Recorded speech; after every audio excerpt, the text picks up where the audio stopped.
nous allons parler d'un entraîneur très connu en Ligue 1. Il est notamment passé par le PSG et par le FC Nantes. Nous allons parler de Monsieur Vahid Halilhodžić. Hier soir, quand je rentrais chez moi, je vous dis franchement, j'ai vomi. Vahid Halilhodžić est le nouveau sélectionneur du Maroc. Coach Vahid succède à Hervé Renard, qui a décidé de quitter le navire après l'élimination surprise contre le Bénin. Depuis quelques années, les Marocains sont sur une pente ascendante, grâce à un coach qui a replacé le Maroc sur la carte du continent africain, grâce à une génération de qualité, avec à la clé une qualification historique pour la Coupe du Monde 2018, 20 ans après sa dernière participation. Malgré sa dernière place, la performance des hommes de Hervé Renard a été très encourageante, avec en clôture un nul de prestige contre l'Espagne. Certains chauvins marocains diront même qu'ils auraient dû le gagner, une histoire de corner tiré du mauvais côté. Malgré tout, de nombreuses incertitudes règnent encore sur le réel niveau de cette sélection. Coach Vahid aura de nombreux défis à relever, tant bien sur le terrain qu'en dehors.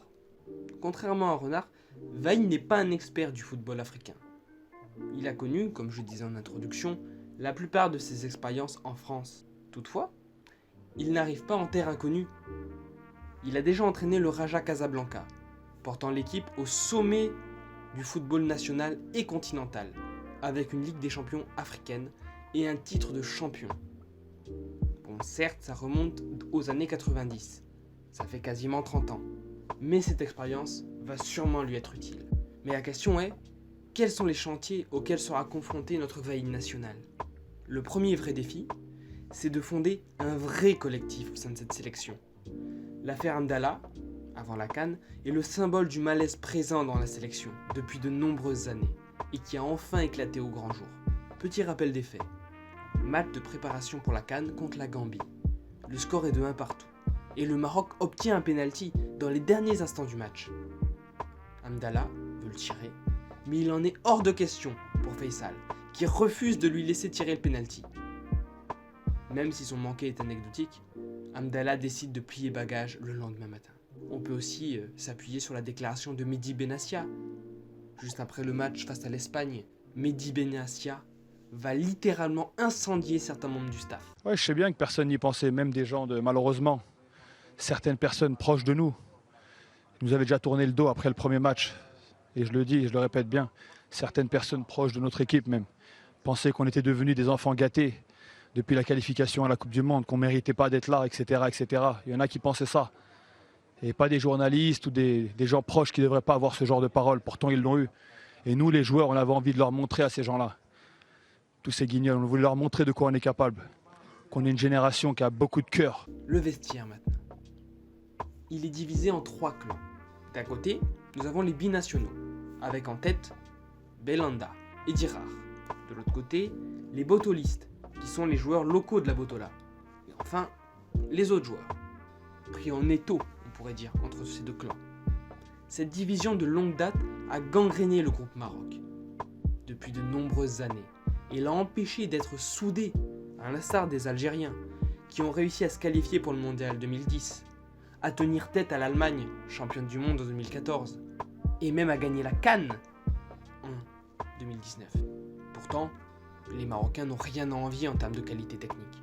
Même Renard, réputé pour sa rigueur et sa discipline, n'a rien pu faire face à ces tensions qui ont certainement pesé dans sa décision de partir. La discipline, qui a fait la réputation de coach Vahid, n'est plus approuvée. On parle quand même d'un entraîneur qui a écarté 2 de ses cadres avant un match décisif parce qu'il les a surpris en train de jouer à la PlayStation à 2h du matin.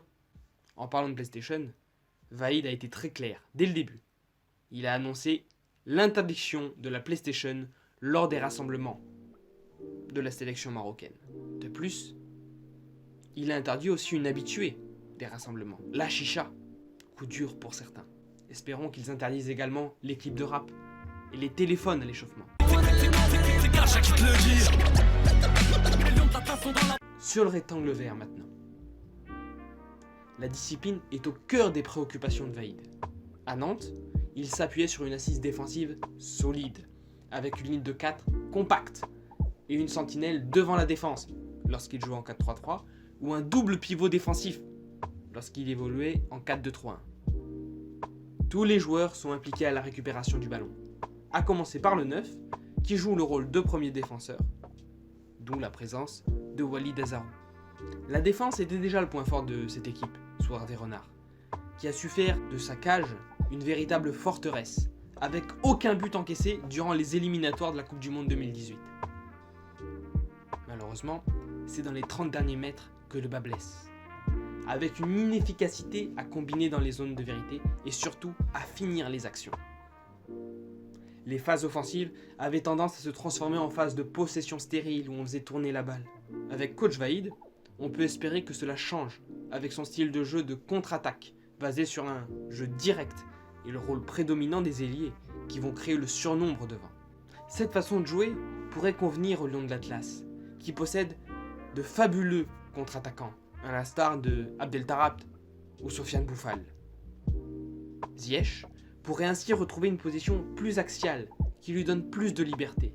Alors que la liste pour le prochain rassemblement sera donnée cette semaine, on va pouvoir enfin voir le Maroc à l'œuvre, face à des adversaires plus relevés, comme le Gabon et le champion africain en titre, l'Algérie. Même s'il sera trop tôt pour en tirer des conclusions, nul doute que les observateurs essaieront de déceler les premiers signes de la révolution Vahid.